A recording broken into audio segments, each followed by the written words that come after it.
Hello, my name's John and I run Smithery. Here are some creds. Now, I can do that because this talk's recorded, and if you want to know what was on those slides, you can go back and slow it down later. But it gives me more time now to do two things. Firstly, I'd like to tell you a story. And secondly, I'd like to teach you a new tool for thinking. The story is about puppies and foxes and light and liquid and research and development, about being adaptable and about doing the appropriate thing at the appropriate time.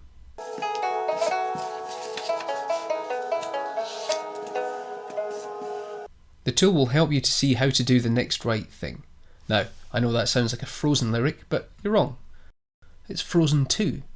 And do the next right thing. But this is a tool I've been working on for 6 or 7 years, with various different clients in various design schools and business schools. And I think it'll be really useful for you to think about even just how you answer some of these questions in the times in which we now live, because we're all going to have to adapt on an ongoing basis.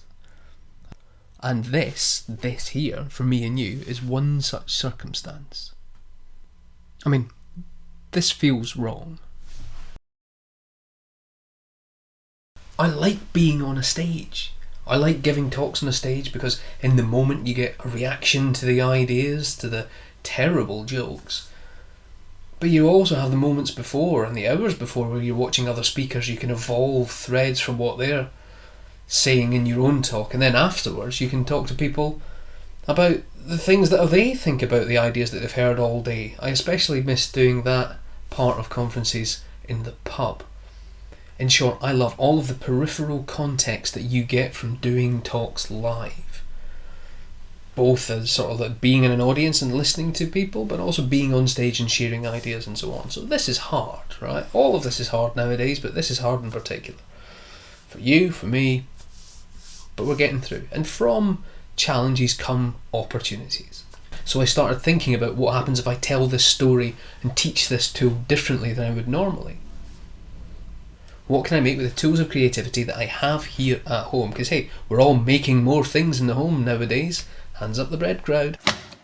And how am I going to manage all this whilst we look after a 10-week-old puppy as well? Say hello, Bramble. Hello.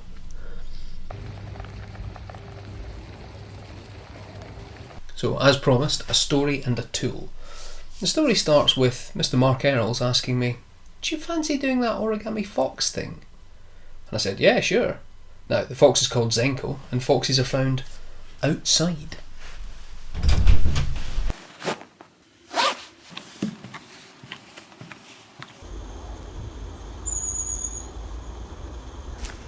So I was doing some work for a Japanese client once, and it was all about the hidden powers of technology and the things that happened in the background when you couldn't really see them, and how you made people feel safer with that, like it was working for them, not against them. So I was investigating Japanese folklore, just trying to find some suitable concepts, and came across yokai, which is the collective name for fantastic beasts, creatures, ghosts, monsters, all of the things that do things to an environment that you can't see, that you can't explain. So within Japanese culture, yokai tumble out in lots and lots of different things, so you see them all the time now in anime or Pokemon Go or whatever. And my favourite of all the yokai that I read about were the kitsune, the foxes. One of the interesting things about kitsune is they are shapeshifters. Over time, they can learn to assume the forms of people. Kitsune can also have up to 9 tails, which they tend to add with experience as well. So the more tails you see on your kitsune, the more experienced it's going to be. Then within kitsune, I became intrigued by the Inari foxes, or Zenko foxes. Good foxes. Mind your head. The Zenko, these good foxes, tend to use their powers for good, not mischief. So they act as messengers and take information between domains, or they act as guardian spirits. So these shape-shifting guardian spirits that act as your protector, that help you out with their 9 tails, became the perfect name for a new process I've been working on called Zenko mapping.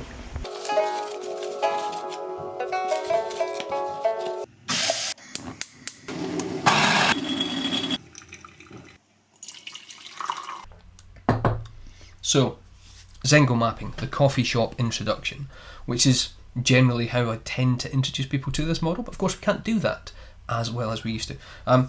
These are some of the examples of the times that I've done it with other people. I just tend to keep them and put them in a wallet. So there are 2 axes.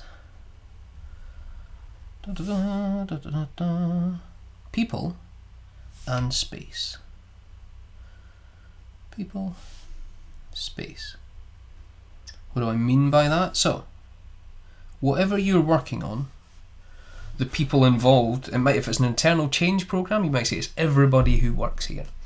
If it's something that you're shipping out to customers, you go, right, it's all the potential target audience and the people beyond who might never buy the thing but need to think positively of it. So it's everyone who is involved in the thing that you're trying to do, all of that social connections, interaction, construction. Then space, on the other axis, is about the material construction. So it is everything that's involved in that thing, all the materials, all the energy, all the roads, all the infrastructure and the architecture, everything in the world around you that allows you to do things. So we then split those 2 things up into 3.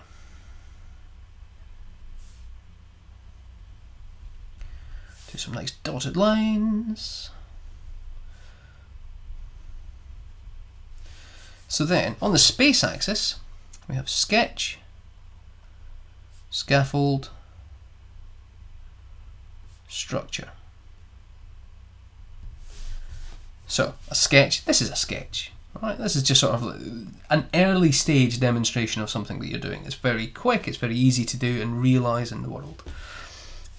Once you've decided that you want to do one of these ideas, you go, right, okay, so what's it going to take? You move into the scaffolding thing. So what are the requirements? What are the implications? What are the knock-on effects? What does that look like if we actually pressed ahead and did it? And then once you've decided to do it, you then get into the structure, so the actual building of the thing. Then on the people axis, we have team, qual, quant.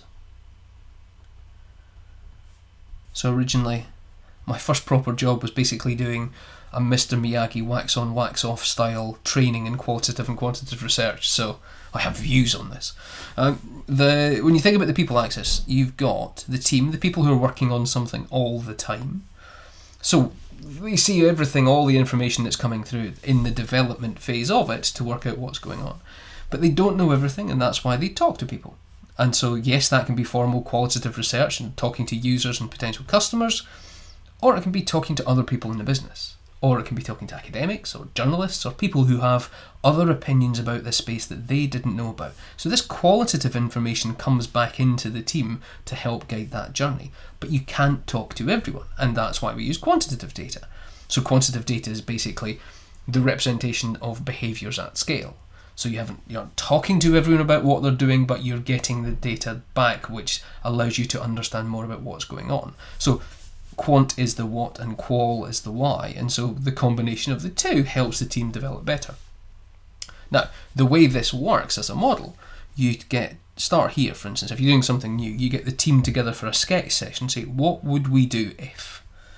And so you say, right, okay, so that is our starting point, we have that session, we develop some ideas, and we go, right, okay, what do we do now?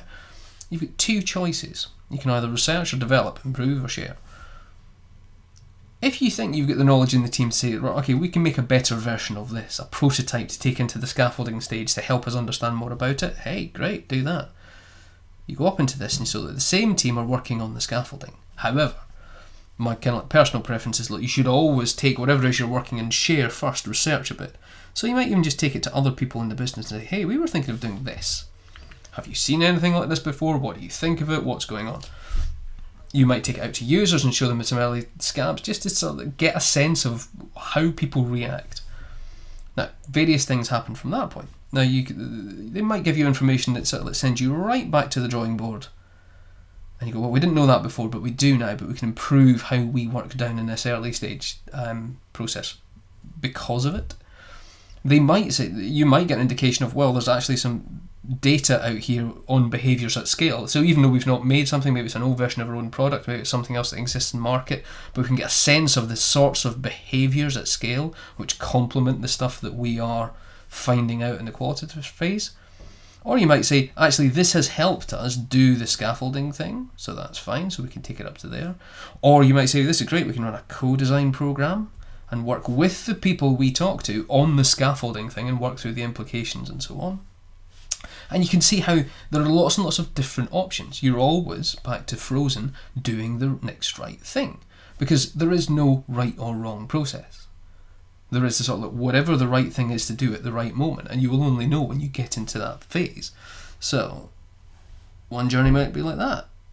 The next journey might be like that. Neither are right nor wrong. And you're not locked into this idea that time has to be on the x-axis of your model. So if you think about lots of classic design models, so maybe let's pick on the double diamond. Da-da-da. Time is the thing that goes through a lot of design models. So it's always like we'll start with nothing and we'll end with perfection. But we all really know that projects go like this. And then you get stuck and then eventually get to this thing. It's not as neat as this. So don't work in models that make you pretend it is neat and easy. Work in a way that allows you to do the next right thing. So, what can that tell you when you start doing lots of it?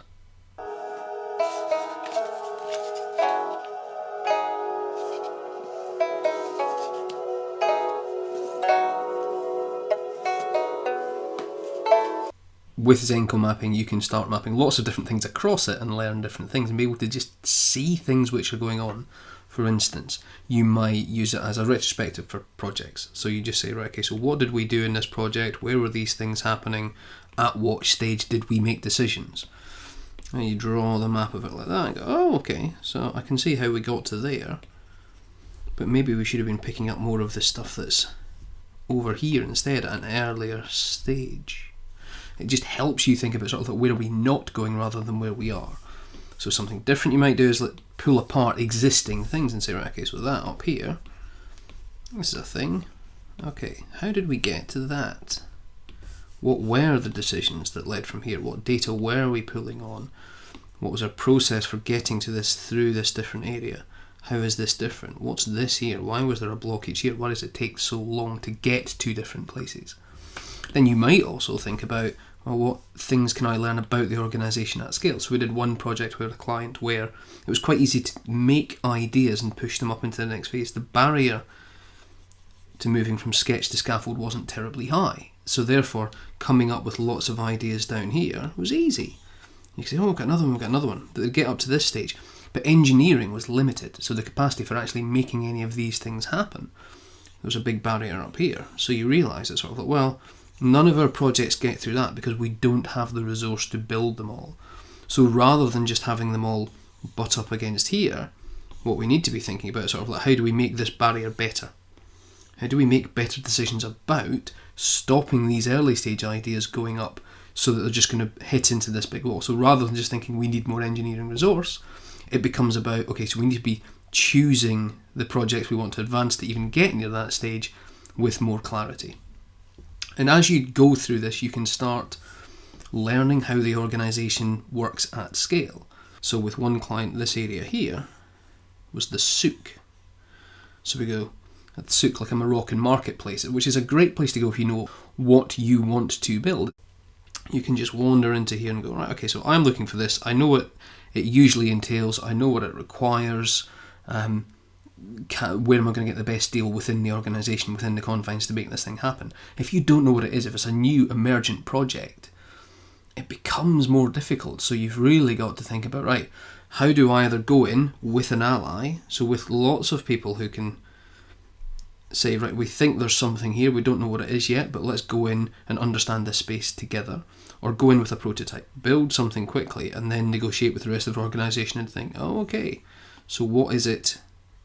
Who can help us build this thing? It's different from anything that we've seen before, But if I can show you a thing that I want to build, then it becomes easier for you to say, all right, I see what you're trying to do, and I can see what resources I might need to furnish you with.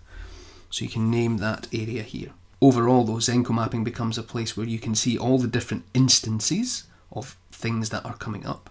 You can start categorizing those into issues and say, right, we've got a problem here. What does that look like?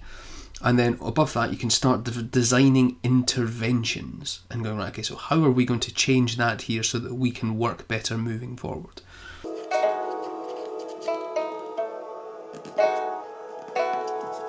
So I'd like to leave you with 3 key ideas after this. The first one is visibility. Zenko mapping is one of 10 tools to transform the way that you think that we use here. And at the heart of them all is this idea that information is light, not liquid. And by that, I mean that instead of thinking about information in the terms of liquid, so data is the new oil, let's store it in the cloud, let's have a brainstorm. All of that language treats information as homogeneous liquids. It doesn't care about the information itself, it just thinks about the containers and the channels through which you push it. But if you change the way that you think about information to think of it as light, so individual pixels and particles that come together to fire the imagination, suddenly every time you're working with information, you're thinking, how do I help people see something different? How do we get a new perspective? How do we frame something? It just changes up the way that you think. So yeah, as you've seen from Zenko mapping, it's a visibility map. It just shows you things in the organisation that you didn't realise were going on and that you might want to change. The second thing is about practicality and basically making things. So this whole talk has been made on kit that I've got lying around the house that I just decided to do instead of filming to a Zoom camera and then just letting people think that they're in the presentation they would have been at the conference. I think the key for me here is if you're going to take up 20 minutes of people's time, your time in this occasion, or actually any time you're sort of like putting in a meeting with colleagues at work or anyone else, going, how do I make the most of that time? How do I make something that really gets across these ideas and makes visible what it is I'm trying to do? And then the third point is about adaptability. So adaptability really is the key word behind not just how in these times and other times you should apply yourself to the world, but adaptability is the reason that the Zenko Foxes and the Kitsune are not the only foxes in folklore around the world. We have them, they have them in Russia, North America, wherever you like. Because the red fox is the world's most successful carnivore for a number of reasons. It's got a really varied diet. It'll eat anything. Plants, animals, fish, mollusks. It'll also thrive in any environment. Any continent. Hot, cold, icy, luscious and green, in the middle of the city to edge lands out here inside the towns, into the deepest, darkest countryside. Doesn't matter to the fox. So they're happy to be independent and solo, or live in massive, multiple family groups with lots of adults in it. Whatever the territory will allow, really. All this means the fox doesn't have a specialist niche. It competes against other specialists, wherever it is, on their terms, in their environments. Oh, I'll do fine here, thanks very much. It's not trying to force the environment to adapt to them. And that's a lesson we can probably all learn at the moment. Adapt to what you've got. Do the best you can. Thank you.